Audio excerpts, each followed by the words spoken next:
Crime petrol के माध्यम से जहां एक तरफ हमने अपने व्यूअर्स को सतर्क रहने की हिदायत दी है, वहीं दूसरी तरफ उन परिस्थितियों और साइकोलॉजी को भी समझने की कोशिश की है जो एक इंसान को अपराध करने के लिए उत्साहित करती हैं या फिर मजबूर करती हैं। और इसी मुहिम को आगे बढ़ाते हुए हम अगले 30 दिनों तक कुछ ऐसे यूनिक केसेस आपके सामने लेकर आएंगे जिन्होंने हमारे समाज और अपराध की एक नई परिभाषा गढ़ दी। इस बात पर रोशनी डालने और अपना अनुभव बांटने के लिए हमारे साथ हैं देश के जाने माने जर्नलिस्ट और मीडिया पर्सन शम्स ताहिर खान। नमस्कार, आदाब, सत श्री अकाल। मैं शम्स ताहिर खान क्राइम पेट्रोल सतर्क में लेके आ रहा हूं अगले 1 महीने में कुछ ऐसे अनसुने केसेस जो मुझे लगता है आपको देखना चाहिए। पैट्रियार्की, पितृसत्ता यानी मेल डोमिनेंस, यह हमारे समाज का काला सच है जो औरतों और महिलाओं के खिलाफ होने वाले बढ़ते अपराध की एक बड़ी वजह है। रेप अपने आप में एक घिनौना अपराध है। ऐसा कोई दिन नहीं गुजरता जब रेप की खबरें हमारे सामने ना आती हो। लेकिन अब बात सिर्फ रेप तक नहीं है। अब रेप के दौरान महिलाओं और लड़कियों के साथ जिस तरीके के जुल्म ढाए जाते हैं, उन्हें नोचा खसोटा जाता है, उनके अंदरूनी अंगों को जख्मी किया जाता है, ये एक नया चलन है। कैसी विभत्स मानसिकता है ये? क्यों समाज में ऐसे घिनौने अपराध बढ़ रहे हैं? क्या ये हिलती हुई पैट्रियार्की यानी पितृसत्ता की वजह से है, या एज ए सोसाइटी हम महिलाओं को बराबरी और आजादी की जो सोच है वो कुछ छोटी सोच के मर्दों को नागवार है और इसी वजह से ऐसे केस बेशुमार है। ये केस मैं आप तक इसलिए लाना चाहता हूँ क्योंकि इस केस ने पूरे देश को झकझोर कर रख दिया था। मीडिया, पुलिस, प्रशासन सभी सकते में थे। नेशनल इशू बन चुका है। उस बच्ची को इंसाफ दिलाने के लिए पूरे देश ने दुआएं मांगी। पर एक बेहद गंभीर और सोचने वाली बात यह है कि तमाम ऐसी मीडिया कवरेज और पुलिस एक्शन के बावजूद महिलाओं की सुरक्षा और आजादी आज भी ताक पर है। सिद्धार्थ, ये गलत फॉर्मूला है। अगर एग्जाम में तुम ये अप्लाई करोगे ना तो नंबर की जगह अंडा मिलेगा। विनी, जाओ मुंह धोकर आओ। क्लास स्टार्ट हुई नहीं कि तुम्हें नींद आने लगी। अरे रूही दीदी, ये आपका फेवरेट सब्जेक्ट है, विनी का नहीं। और वैसे भी क्लास स्टार्ट होके आधा घंटा हो चुका है और आपको पता भी नहीं चला। Okay, I know. तुम सब लोगों को ब्रेक चाहिए ना, इसीलिए सब लोग एक ही सुर में बात कर रहे हो। ठीक है, 15 मिनट का ब्रेक लेते हैं। तब तक मैं भी एक कॉफी पी लेती हूँ। 15 मिनट बाद मिलते हैं।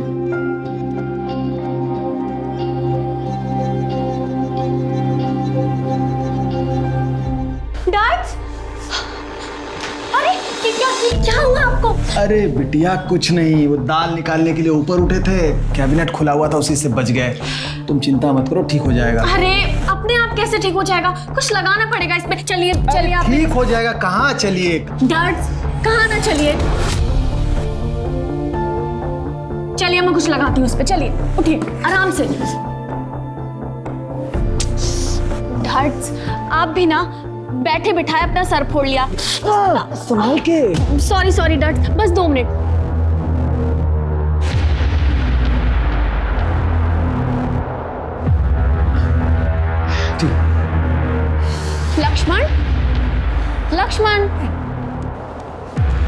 लक्ष्मण, छुपने से कोई फायदा नहीं है।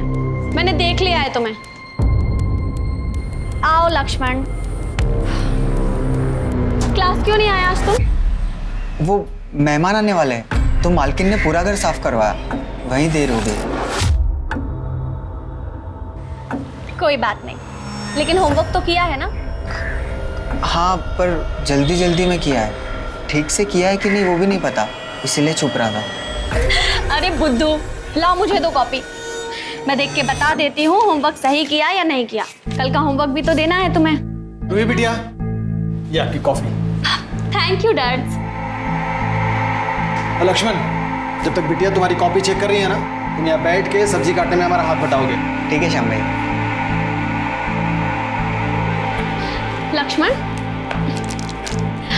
ये तुम्हारा इनाम, क्योंकि तुमने जल्दी जल्दी में भी बिल्कुल सही होमवर्क किया है। थैंक यू दीदी। हेलो डैड, मैं बाहर जा रही हूँ, थोड़ी देर में आ जाऊंगी। ठीक है। अरे सुनो, कहाँ जा रही हो बता के तो जाओ। तुम्हारे मम्मी पापा का फोन आ गया और पूछेंगे कहाँ गई है, तो मैं क्या बताऊंगा? प्लीज डैड, आपको लगता है वो पूछेंगे, और वो भी काम के बीच में से फोन करके पूछेंगे? बिजनेस में लॉस नहीं हो जाएगा उनका? आती हूँ।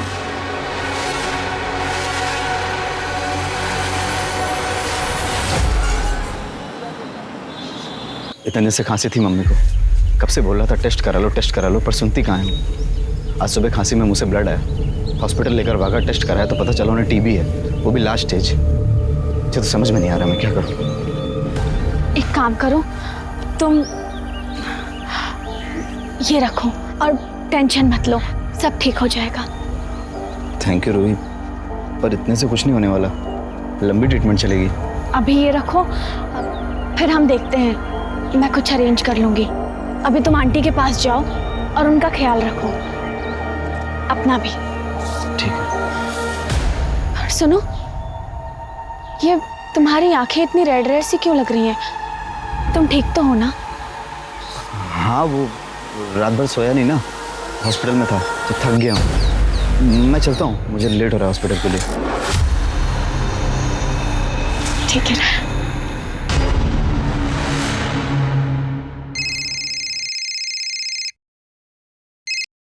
हाँ रूही बोल। हाय अलीशा, क्या कर रही है? कुछ नहीं, बस अभी जस्ट कॉलेज से आई, लंच बना रही थी। तूने बताया ही नहीं, तेरा असाइनमेंट कैसा था? अरे बहुत ही अच्छा, तेरे नोट्स इतने क्लियर होते हैं ना कि मुझे सब समझ में आ जाता है। मुझे तो लगता है कि वो खड़ूस में से सचदेवा की जगह तुझे प्रोफेसर होना चाहिए। अलीशा, वो गुरु है हमारी, गुरु को गाली नहीं देते। अच्छा चल ठीक है, रखती हूँ, है ना? बाय। हाँ चल बाय।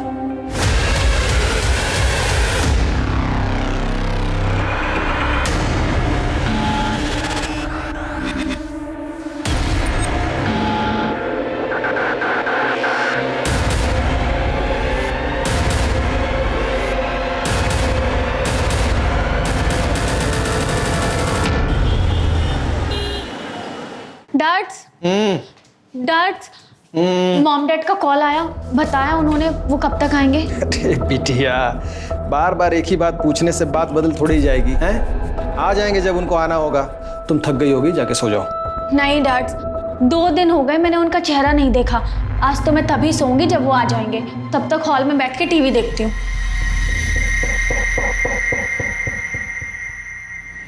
प्रतीश प्लीज, गलती तुम्हारी थी, आज तुम्हारी वजह से ना ये डील गई हमारे हाथ से।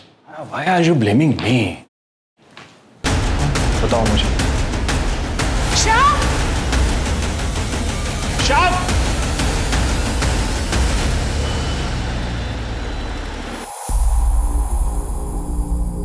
मम्मा, मुझे आपसे कुछ जरूरी बात करनी है। नॉट राइट नाउ रूही, मैं ऑलरेडी लेट हूँ, शाम को बात करते हैं। प्रतीश जल्दी करो, क्लाइंट वेट कर रहा होगा। मैडम, वो डिनर में क्या बनाना है? रूही बता देगी और हम लोग बाहर से खाना खाकर आएंगे। Roohi, your pocket. पर डैड वो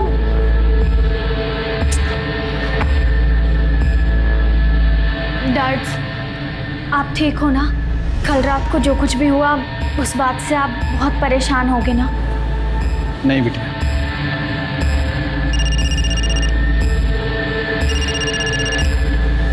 हेलो रूही, माँ की हालत बहुत खराब है, कुछ मेडिसिन और इंजेक्शन चाहिए, 10,000 के आएंगे। पता नहीं कहाँ से लाऊंगा मैं इतने पैसे। अब मैं हूं ना, मैं आ रही हूँ।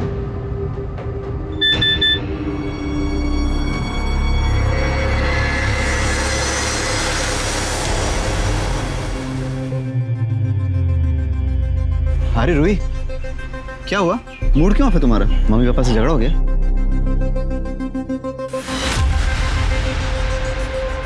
ये क्या है?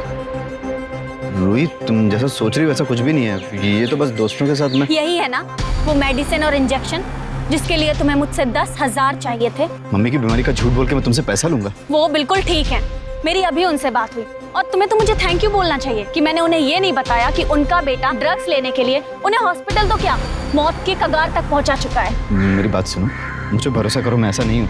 रूही, मुझे पैसों की बहुत जरूरत है, प्लीज। मनीष मेरा हाथ छोड़ो। मुझे पैसों की बहुत जरूरत है। मनीष, रूही,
सर बहुत बुरी तरीके से मारा गया है। सर पर चोट के निशान और पेट पर 3 बार चाकू से वार किया गया है। सर देखकर तो ऐसा लग रहा है कि रेप हुआ है और वो भी बहुत ब्रूटली। और सर प्राइवेट पार्ट पर बहुत गहरे चोट के निशान हैं।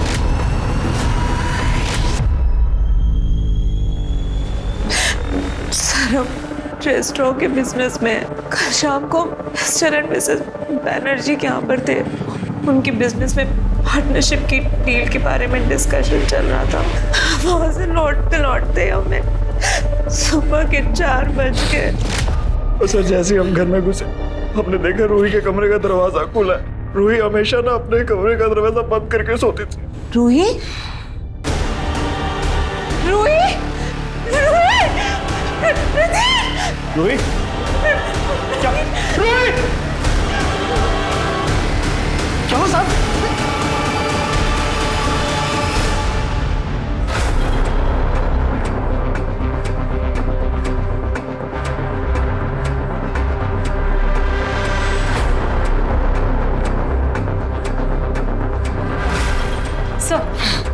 सर किचन में फोन पड़ा मिला। इसे पहचानते हैं? नहीं सर, हम में से किसी का नहीं। ये देखिए, ये कहाँ मिला? इस सर्वेंट के रूम में से। मैंने कहा था ना, ये इसने मारा।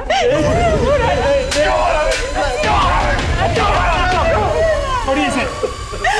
क्या मारा? मैंने रूही बिटिया को नहीं मारा है साहब। रूही बिटिया बिल्कुल मेरी अपनी बिटिया जैसी थी साहब। तूने नहीं मारा तो फिर ये चाकू तेरे रूम में क्या कर रहा था? मुझे नहीं मालूम है साहब। मैंने कल इसी चाकू से बिटिया को पपीता काट कर दिया था और यही फल की टोकरी में रख दिया था साहब। ये आपके किचन का चाकू है? और ये फोन किसका है? ये लक्ष्मण का है साहब। कौन लक्ष्मण? यही सामने के बंगले पे वो संधू साहब के यहाँ काम करता है और पास के झुग्गी झोपड़ी में रहता है साहब। रूही बिटिया से फ्री में पढ़ने के लिए आया करता था। दिन में काम करता है इसलिए रात को पढ़ने के लिए आता था वो यहाँ। कल रात को भी वो यही था। रूही बिटिया के कमरे में कंप्यूटर सीख रहा था साहब। और वो घर कब गया था? नहीं मालूम साहब। मैं 11 बजे सो गया था तब वो बिटिया के साथ कमरे में ही था। ये भी तो हो सकता है कि तेरे जाने के बाद उसी ने रूही के साथ जबरदस्ती की हो।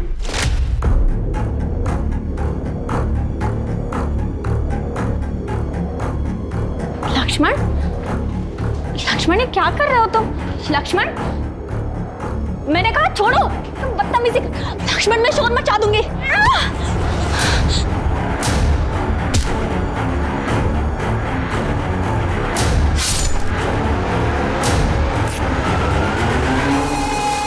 अब आप कह रहे हैं तो साहब, लेकिन लक्ष्मण ऐसा लड़का नहीं है साहब। ऐसा लड़का नहीं है तो कैसा लड़का है?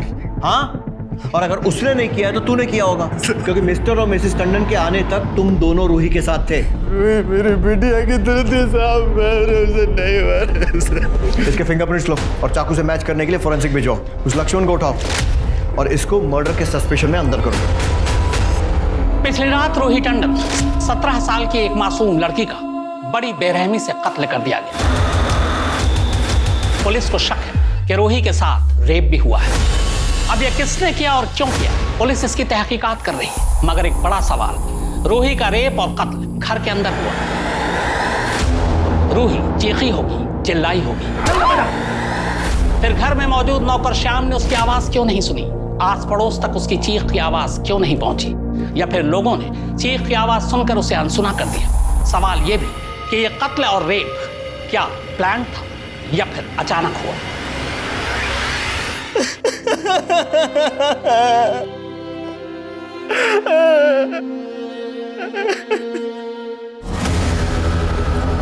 लक्ष्मण कहाँ है? ये बाजू वाले खुले में साहब। उधर? लेकिन वो घर पे नहीं साहब। कहाँ गए? कल सुबह 10 बजे काम पे गया था, तब से घर नहीं आया साहब। क्या काम करते हो? हाँ मैडम, लक्ष्मण कल काम पे आया था, पर वो काम खत्म करके रात 9 बजे मिस्टर टंडन के यहाँ चला गया। मिश्रा, पक्की बात है कि लक्ष्मण गायब नहीं हुआ है, फरार हो गया। मिश्रा, इसके नाम पर बोलो जारी करवाओ। जी सर। लेकिन सर आस पड़ोस से पता चला है कि ये लक्ष्मण बहुत ही कम बोलने वाला सीधा साधा मेहनती लड़का था। मिश्रा, चुप रहना और मेहनती होना इनोसेंट होने की निशानी नहीं है। अपने करियर में बहुत सारे क्रिमिनल देखे हैं मैंने, जो दिखते सीधे हैं लेकिन होते बहुत टेढ़े हैं। रूही के लैपटॉप या मोबाइल से कुछ मिला? सर रूही के लैपटॉप से पता चला कि वो बच्चों को ऑनलाइन ट्यूशन देती थी। तो जितने पैसों की ट्रांजैक्शन उसके बैंक अकाउंट से होती, लगता नहीं कि वो सिर्फ ट्यूशन फीस थी। मतलब? सर रूही के पेरेंट्स उसे अच्छी खासी पॉकेट मनी देते थे, उनके बैंक में अच्छी खासी रकम भी शो हो रही है और फ़ोन में पैसे क्रेडिट होने के मैसेजेस भी मिले। सर एक दिन में 20-20 हज़ार रुपये निकाले गए और कैश में अच्छी खासी रकम भी निकाली गई है। हर दूसरे दिन इतने पैसे क्यों निकाल रही है? पार्टी वार्टी करने के लिए? कहीं ड्रग्स का चक्कर तो नहीं? सर रूही को नहीं, लेकिन मैसेजेस से पता चला कि उसके बॉयफ्रेंड मनीष को ड्रग्स की लत, पैसों की कमी है या माँ हॉस्पिटल में है, ऐसे झूठ बोल के रूही से पैसे लिया करता था। जब रूही को इस बारे में पता चला उसने ब्रेक ऑफ कर लिया और उसे पैसे देने भी बंद कर दिए। लेकिन सर मनीष फिर भी रूही से पैसे हटने की पूरी कोशिश करता था। और ये सारी इन्फॉर्मेशन होने के बावजूद मनीष अब तक पूछताछ के लिए हमारे लॉकअप में क्यों नहीं है? सर एक्चुअली जिस रात रूही का मर्डर हो उसी रात मनीष को ड्रग के ओवरडोज के लिए हॉस्पिटल में एडमिट किया गया था। उसके कॉल रिकॉर्ड से मोबाइल लोकेशन मंगा ली। मनीष से मिलते हैं और देखते हैं ये क्या बोलता है। शायद रिकॉर्ड की ज़रूरत ही ना पड़े। श्योर। नहीं सर, मैंने रूही को नहीं मारा। मैं तो उसे प्यार करता था। हाँ मैं मानता हूँ ड्रग्स के लिए मैं उससे पैसे लेता था, लेकिन उसे मारने का कभी सोच भी नहीं सकता। एक्चुअली उस दिन मैं उसे बहुत मिस कर रहा था, इसीलिए मैंने ओवरडोज ले लिया। सच ये है कि तू रूही के घर गया, उसका रेप किया और उसके बाद उसे मार दिया और अपने घर वापस आकर अपना बदला पूरा होने की खुशी में ओवरडोज ले लिया। नहीं सर, मम्मी की कसम सर, इस बार मैं सच बोल रहा हूँ। ना मैं उसके घर गया ना मैंने उसे मारा है सर। वो हम पता लगा ही लेंगे। उसको यहाँ रिहैब सेंटर में ही कस्टडी में रखो।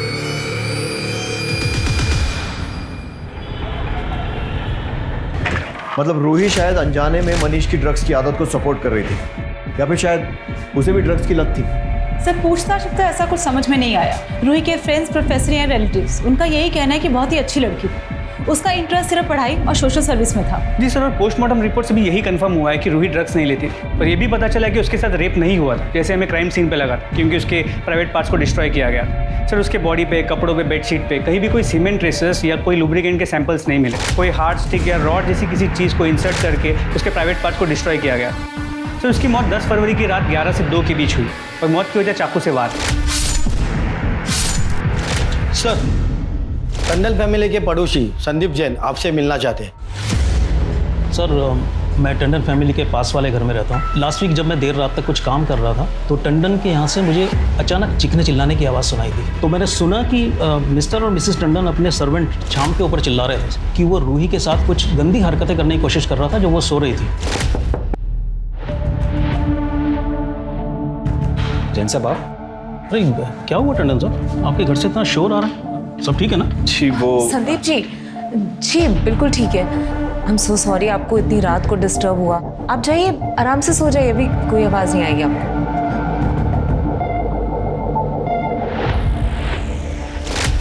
आपने सिर्फ सुना था या आपको भी लगता है कि ऐसा कुछ हो सकता है? सर मैं कुछ बोल नहीं सकता, पर जो एक नौकर और मालिक के बीच में फ़र्क होना चाहिए ना, वो मुझे रूही और शाम के बीच में कभी दिखाई नहीं। इनफैक्ट रूही शाम से कुछ ज़्यादा ही फ्रैंक थी। मिस्टर और मिसेस टंडन दोनों बहुत मनी माइंडेड हैं, पैसे के पीछे भागने वाले, लेट नाइट पार्टीज करने वाले और भी जाने क्या क्या बकवास। बकवास मतलब? साफ साफ बताइए। सर मैंने बहुत गलत बातें सुनी हैं उनके बारे में कि वो अपने बिजनेस को बढ़ाने के लिए कुछ भी करने के लिए तैयार है। एग्जैक्टली पता नहीं, लेकिन आई थिंक उस दिन भी वो ऐसी किसी पार्टी में थे। मिश्रा, पता करो मिस्टर और मिसेस टंडन उस रात कहाँ थे और क्या कर रहे थे। सर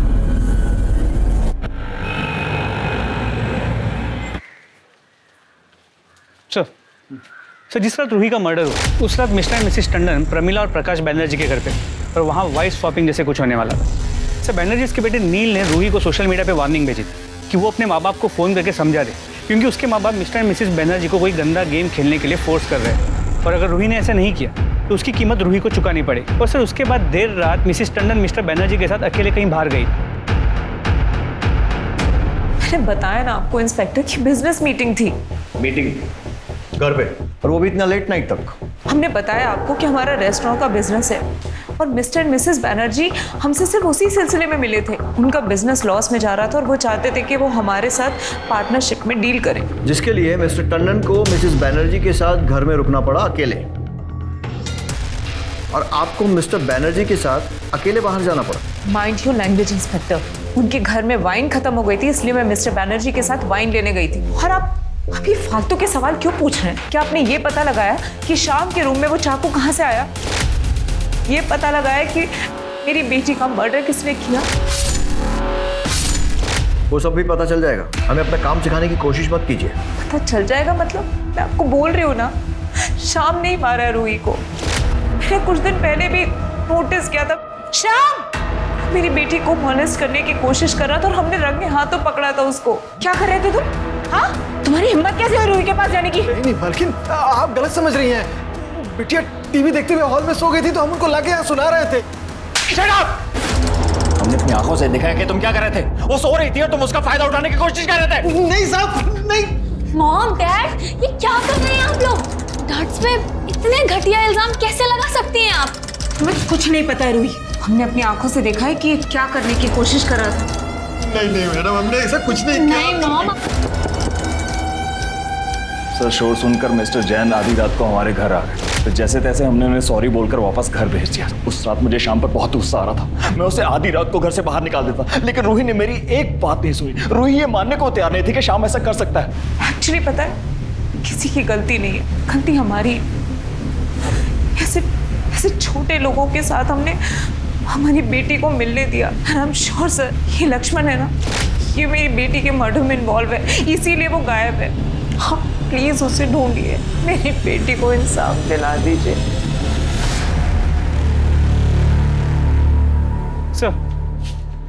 सर शाम पे सभी ट्रिक्स अपना लिए, लेकिन वो अपने बयान से हिल नहीं रहा कि उसने रूही का मर्डर नहीं किया। अपनी बेटी की तरह मानता था। ये उसे अपनी बेटी बता रहा है और बेटी के असली माँ बाप नौकर और बेटी के अफेयर की बात कर रहे हैं। मुझे कहीं ऐसा तो नहीं है कि ये वाइफ स्वैपिंग वाली बात छुपाने के लिए ये लोग ये सब बोल रहे हैं? सर पॉसिबल तो है। जिस रात रूही का मर्डर हुआ उस रात टंडन की मोबाइल की लोकेशन बैनर्जी के घर की थी, और देर रात मिसिस टंडन और मिस्टर बैनर्जी की मोबाइल की लोकेशन मूव होते हुए वाइन शॉप वाले एरिया पे जाती है, और उस वक्त वाइन शॉप बंद होता है। तो पॉसिबल है कि वो लोग वाइन शॉप नहीं, उसके बाजू में जो लॉज है वहाँ गए। लेकिन सर फिर भी इस सब का रूही के मर्डर के साथ क्या कनेक्शन? शायद हो भी सकता है नील ने रूही को वार्निंग दी थी कि अपने माँ बाप को रोक ले वरना कोई कीमत चुकानी पड़ेगी। शायद यही वो कीमत है। सर नील की मोबाइल लोकेशंस आ गई हैं। उसके मुताबिक मर्डर वाली रात 11 बजे नील रूही के घर के पास ही था।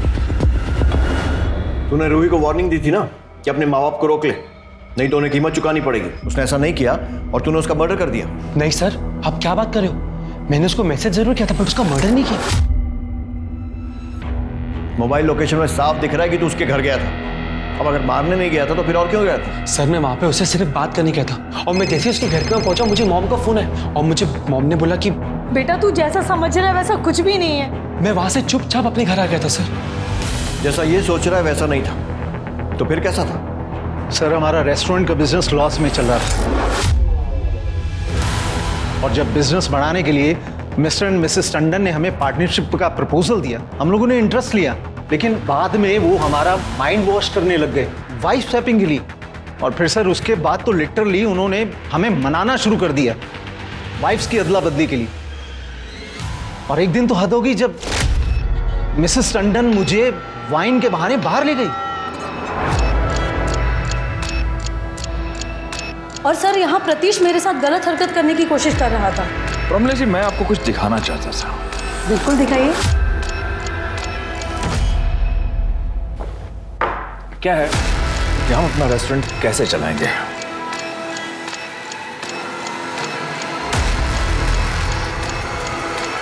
ये क्या कर रहे हैं आप? ये क्या बदतमीजी है?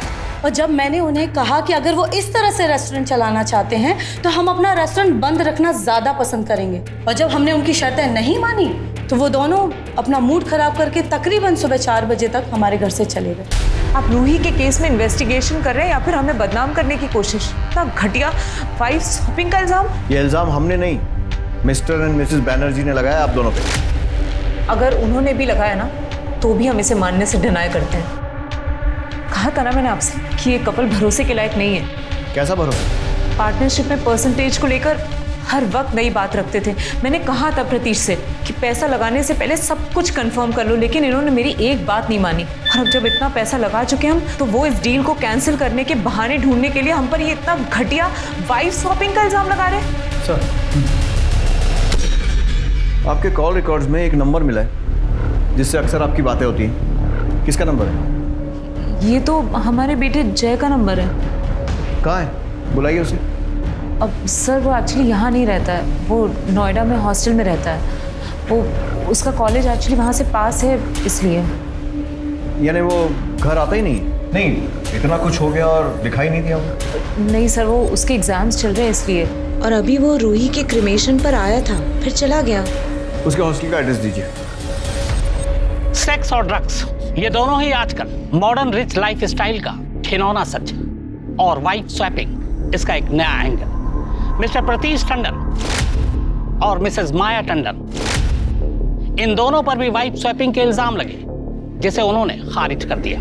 टंडन का देर से घर आना और अपने बच्चों के साथ वक्त न बिताने के पीछे क्या यही वजह थी? और क्या इसी वजह से रूही का श्याम और लक्ष्मण के साथ लगाव पैदा हुआ, जिसे कुछ लोगों ने गलत मान लिया? और शायद रूही की मौत की वजह यही बनी।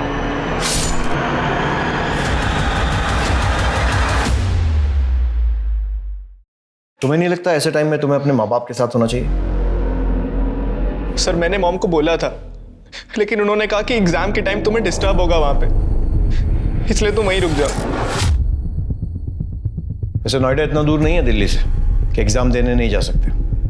क्या 10 तारीख को रात को 11 से 2 के बीच में कहाँ थे?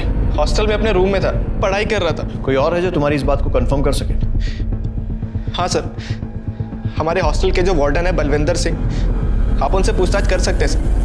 मिश्रा, अर्जेंट बेसिस पर इस जगह के कॉल लोकेशन और मोबाइल रिकॉर्ड्स निकलवाओ। जी सर, लेकिन सर मुझे अब भी लगता है कि ये मर्डर मिस्टर मिसेस टंडन या फिर श्याम ने लक्ष्मण के साथ मिलकर किया है। मिश्रा, चल शुरू हो जा, बोलना। आपको जितना मारना है मार लो साहब, पर फिर भी मैं वही कहूंगा कि मैंने रूही बिटिया के साथ कुछ भी नहीं किया है। 17 साल मैंने उसको पाल पोस कर बड़ा किया है। प्यार से मुझे डैड्स कह के बुलाती थी। डैड्स? अरे ये क्या हुआ आपको? पुलिस पूरी कोशिश कर रही थी शाम से सच उगलवाने की। फोरेंसिक रिपोर्ट के मुताबिक शाम के कमरे में मिले चाकू पर जो खून था वो रूही का ही था, लेकिन फिंगरप्रिंट्स 4 लोगों के मिले थे। माया, प्रतीश और शाम के फिंगरप्रिंट्स तो मैच हो गए थे, लेकिन चौथा फिंगरप्रिंट मैच नहीं हुआ था। टंडन ने फिर लक्ष्मण का ही नाम लिया। 2 दिन तक पुलिस इसी उधेड़बुन में लगी रही कि रूही को आखिर इन चारों में से किसने मारा और लक्ष्मण कहाँ है। तो सर पे बहुत गहरी चोट का निशान है और पेट में कई बार चाकू से वार किया गया। पहचानते इसे? हाँ सर, ये लक्ष्मण है, लेकिन हमें नहीं पता इसकी बॉडी यहाँ पर कैसे है। सर ये रूम तो हम यूज़ भी नहीं करते। रेस्टोरेंट का या घर का कुछ एक्स्ट्रा सामान होता है, उसको रखने के लिए हार्डली यूज़ करते हैं। और शायद इस बार लक्ष्मण की बॉडी रखने के लिए यूज़ कर लिया। सर अगर हमने लक्ष्मण की बॉडी यहाँ रखी होती तो हम खुद आपको सामने से फ़ोन करके क्यों बताते?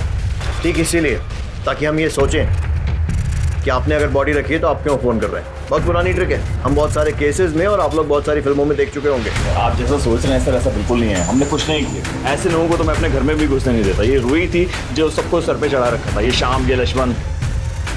बॉडी को पोस्टमार्टम के लिए भेजो और पूरे रूम की अच्छे से तलाशी लो, देखो कोई एविडेंस मिलता है तो।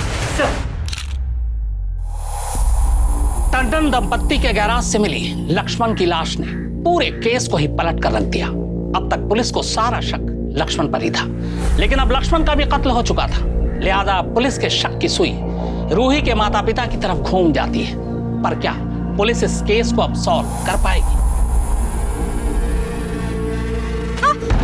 मिस कर रही थी ना? सच बोल, कर रही थी ना? कर रही थी ना मिस?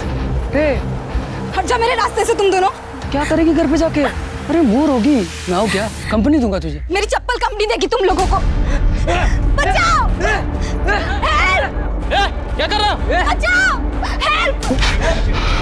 देख लूंगा तुझे, छोड़ूंगा नहीं। चल कैसे हो बहन, ठीक है ना? लक्ष्मण जो कि रूही के मर्डर का सस्पेक्ट था, उसकी बॉडी रूही के ही घर के एक स्टोर रूम से मिलती है। अब सवाल यह है कि उसको मारा किसने? शायद शाम ने, क्योंकि लक्ष्मण ने शाम को रूही का रेप और मर्डर करते हुए देख लिया था।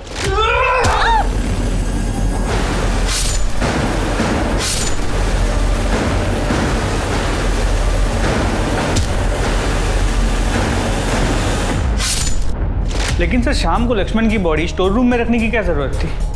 ताकि शक मिस्टर और मिसेस टंडन पर आ जाए।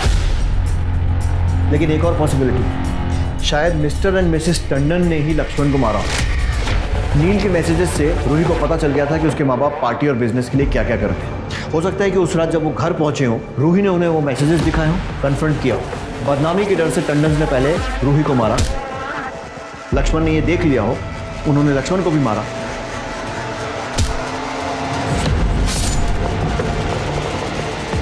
चाकू श्याम के रूम में छुपाया ताकि शक श्याम पर जा सके, और फिर 2 दिन बाद बॉडी मिलने का नाटक किया।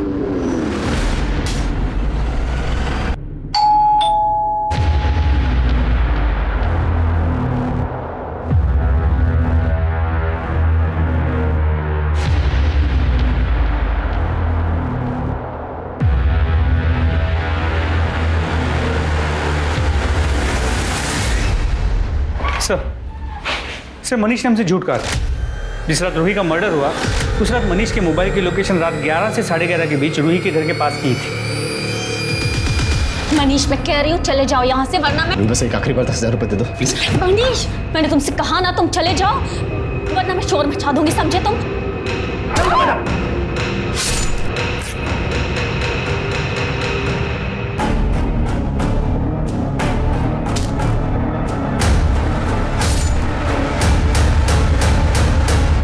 और उसके बाद तूने रूही के घर से स्टोर रूम की चाबी चुराई, लक्ष्मण की बॉडी छुपाई, चाबी वहीं रखकर अपने घर आ गया, है ना? नहीं सर, मैंने किसी को नहीं मारा। हाँ, मैं मानता हूँ कि पैसे लेने के लिए मैं रूही के घर गया था, लेकिन आप जैसा बोल रहे हैं ऐसा कुछ भी नहीं हुआ था। रूही प्लीज़ एक आखिरी बार मुझसे भरोसा कर लो। मुझे रिहाब सेंटर जाने के लिए 10,000 रुपये चाहिए। रूही, मैं ठीक होना चाहता हूँ और अब मैं तुमसे ठीक होने के बाद ही मिलूंगा। ठीक है, ये लो और निकलो यहाँ से। देखते हैं बेटा इस बार तेरी कहानी में कितनी सच्चाई है। सर मोबाइल लोकेशन से तो लग रहा है कि मनीष सच कह रहा है, क्योंकि लोकेशन के मुताबिक मनीष रूही के घर से ड्रग्स लेने गया, वहाँ से अपने घर, और सुबह 6 बजे अस्पताल और 10 बजे रिहैब सेंटर का लोकेशन दिख रहा है। मिश्रा, ये भी हो सकता है कि मनीष ने ही रूही को मारा। तो हो तो सकता, पर हाँ सर, ये लक्ष्मण की पोस्टमार्टम रिपोर्ट, उसे एड्स था। और सर लक्ष्मण की मौत भी 10 तारीख की रात को 12 से 2 के बीच हुई, सर पे चोट लगने की वजह से, और फिर उसे स्टैब किया गया। मतलब रूही और लक्ष्मण को मारने वाला एक ही इंसान है, क्योंकि दोनों को मर्डर एकदम सिमिलर तरीके से हुआ। सर गुलमोहर बाग में एक और लड़की का मर्डर और रेप हुआ, उसके साथ भी रूही की तरह सेम तरीके से ब्रूटैलिटी से मर्डर किया गया है।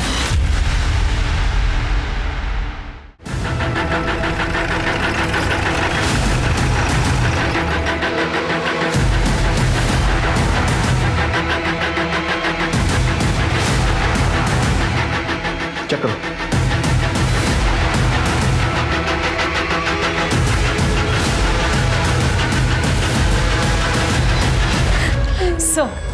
सर रूही मर्डर केस की तरह इस बॉडी की भी कंडीशन सेम है। सर पर चोट का निशान है और पेट में 3 बार चाकू से वार किया गया। सर प्राइवेट पार्ट पर भी चोट का निशान है। रेप हुआ या नहीं ये पोस्टमार्टम रिपोर्ट के बाद ही कंफर्म होगा। शीतल जी आपकी हालत समझते हैं, लेकिन हमें भी ड्यूटी करनी पड़ेगी। जब ये हुआ आप कहाँ थे? सर अलीशा 1:30 बजे कॉलेज से घर आती है और मैं ऑफिस से 5:30 बजे। अलीशा घर में अकेली ही रहती है और आज जब मैं घर आई तो यूं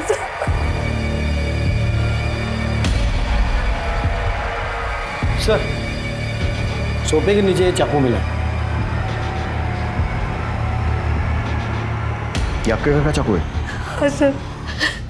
चाकू को फॉरेंसिक जांच के लिए भेजो और बॉडी को पोस्टमार्टम के लिए। आपको किसी पर शक है?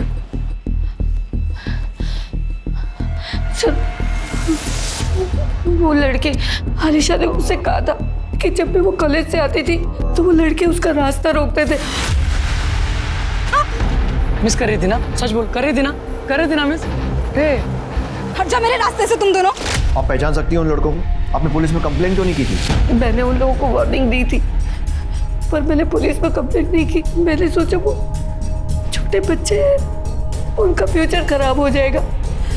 मुझे क्या पता था कि ये सब हो जाएगा। इन सब लड़कों की डिटेल्स लो और उठाओ सालों को। सर हम लोग तो सिर्फ मजाक कर रहे थे उसके साथ, मैं सच कह रहा हूँ, हमने नहीं मारा अलीशा को।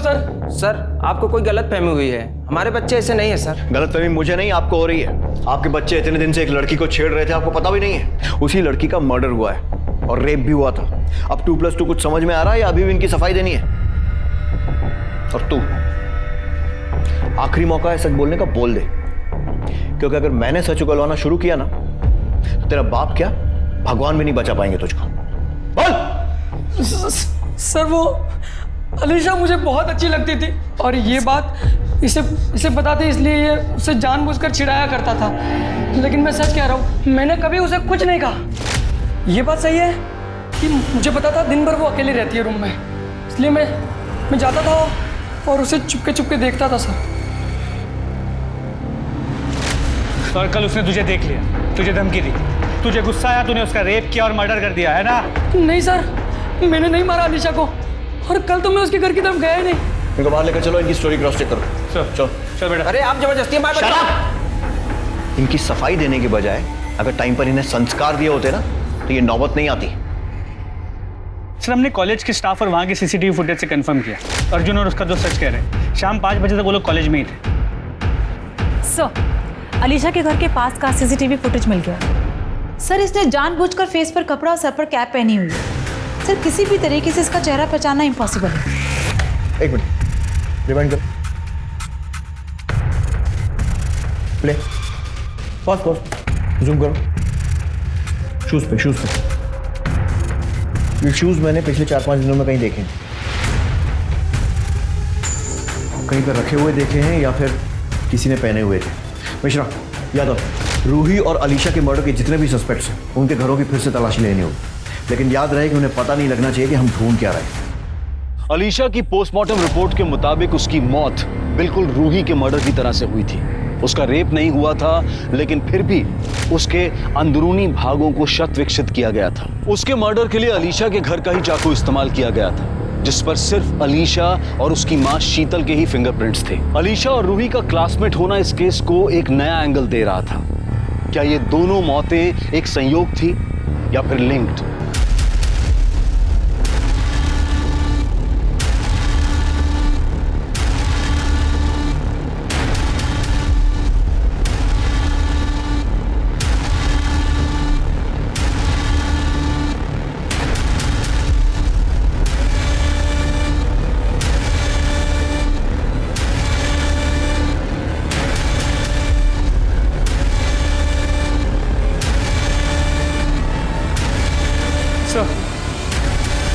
जूते तो नहीं मिले, लेकिन ये फाइल मिली, ये देखिए।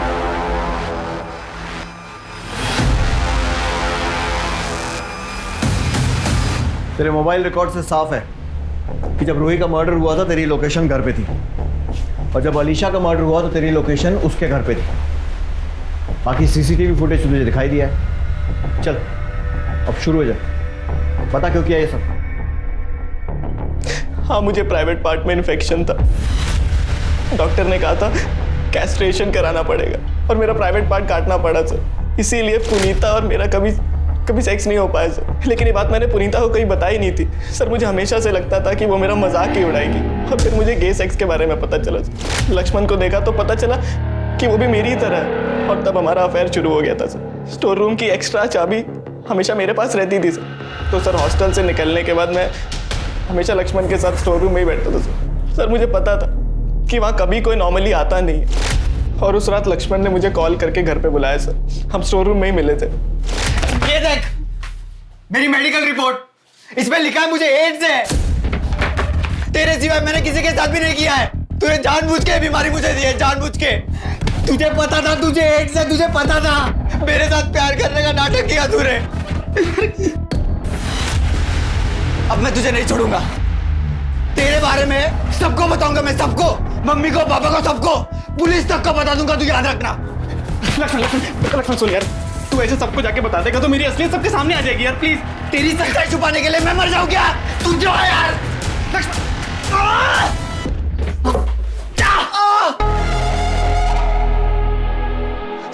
मेरा दिमाग खराब हो गया था सर। पता नहीं रॉड से खून साफ करने के लिए मैं क्यों घर पे चला गया।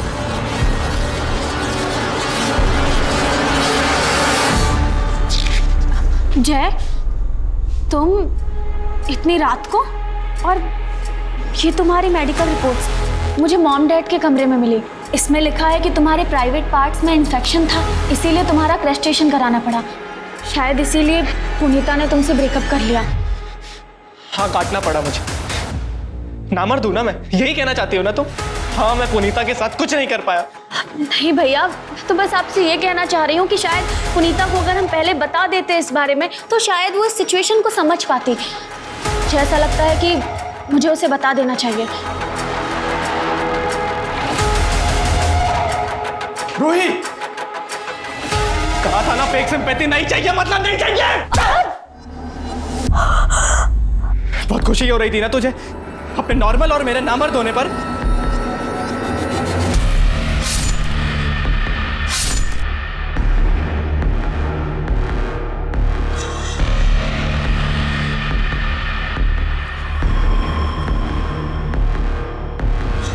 फिर रूही को मार के मैं चाकू लेके स्टोर रूम में गया था।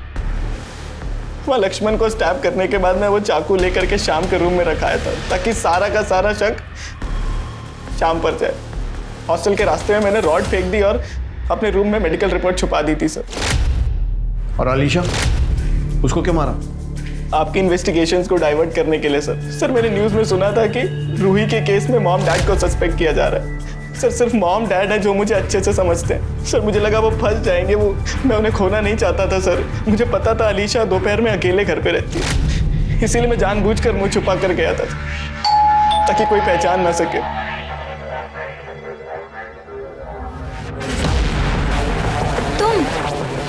तुम यहाँ क्या कर रहे हो? अलीशा, मुझे तुमसे रूही के मर्डर से रिलेटेड कुछ बात करनी थी। हाँ? अंदर आ सकता हूँ मैं? हाँ, अच्छा।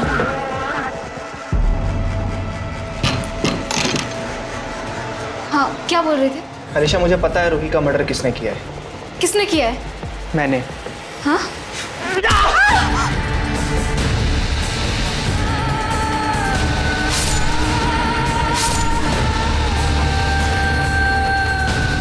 सर, मैंने जानबूझकर अलीशा को रूही की तरह मारा था ताकि इन्वेस्टिगेशन में ऐसा लगे कि किसी सीरियल किलर का काम है।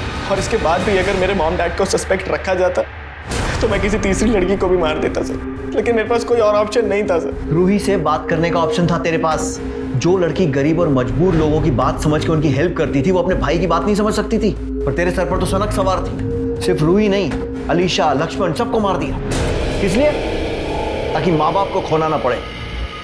और अब तेरे माँ बाप ने तुझे हमेशा के लिए खो दिया। जय टंडन, रूही का भाई और उसका कातिल। कौन सोच सकता था कि रूही को इतनी बेरहमी से मारने वाला उसका अपना भाई होगा? और वजह? क्योंकि वो अपनी चेंज सेक्सुअलिटी और मेल ईगो से डील नहीं कर पा रहा था। लेकिन अपनी सेक्सुअलिटी खुल जाने का डर जय के अंदर इस कदर था कि उसने न सिर्फ अपनी बहन रूही बल्कि मासूम आलिशा को भी मौत के घाट उतार दिया। सेक्सुअल प्रेफरेंस और एक्सेप्टेंस की वजह से आजकल क्राइम रेट और बढ़ गया है। गे लेस्बियन रिलेशनशिप को गलत मानने और इसका मजाक बनाने के डर से लोग मजबूर हो जाते हैं इसे छुपाने के लिए, और फिर यहीं पर क्राइम कर बैठते हैं। ऐसे अपराध पर काबू पाना पुलिस का नहीं बल्कि समाज का काम है, और ऐसे लोगों का समाज में एक्सेप्टेंस उनका कानूनन हक भी है। अपने बच्चों का ध्यान रखें, ये अपने बच्चों के प्रति और समाज के प्रति भी हमारी जिम्मेदारी है। अब मैं अनूप सोनी आपसे विदा लेता हूं। फिर मुलाकात होगी क्राइम पेट्रोल सतर्क में एक और नए केस के साथ और उस पर हमारे एक्सपर्ट के विश्लेषण के साथ। तब तक अपना और अपने परिवार का ख्याल रखें, सतर्क रहें, सुरक्षित रहें और देखते रहें क्राइम पेट्रोल सतर्क। जय हिंद।